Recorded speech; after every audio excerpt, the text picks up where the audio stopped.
Exodus chapter 11, verse 1 to 10. At sinabi ng Panginoon kay Moises, may isang salot pa akong dadalhin kay Faraon at sa Egypto. Pagkatapos niyon ay pinahintulutan niya kayong umalis dito.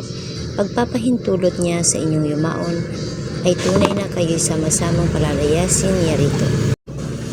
Magsalita ka ngayon sa pakanig ng bayan, at humingi ang bawat lalaki sa kanyang kapwa, at bawat babae sa kanyang kapwa, ng mga hiyas na pilak at ng mga hiyas na ginto.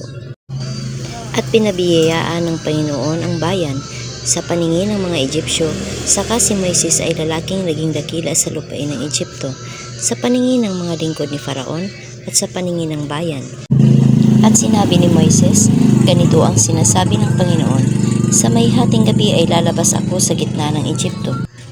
At lahat ng mga panganay sa lupain ng Egypto ay mamamatay, mula sa panganay ni Faraon na nakaluklok sa kanyang luklukan, hanggang sa panganay ng aliping babaeng nasa likuran ng gilingan, at ang lahat ng mga panganay sa mga hayop. At magkakaroon ng malakas na hiyawan sa buong lupain ng Egypto, na hindi nagkaroon ng kapares at hindi na magkakaroon pa ng kapares. Datapwat sa lahat ng anak ng Israel mula sa tao hanggang sa hayop ay walang magagalaw kahit isang aso ng kanyang dila laban sa tao o sa hayop, upang inyong makilala kung paano ang pagkakalagay ng pagkakaiba ng Panginoon sa mga Egyptyo at sa Israel. At bababain ako nitong lahat ng iyong lingkod at magsisiyukod sa akin na magsasabi, umalis ka, at buong bayan na sumusunod sa iyo. At pagkatapos niyaon ay aalis ako, at siya'y umalis sa harap ni Faraon na may maalab na galit.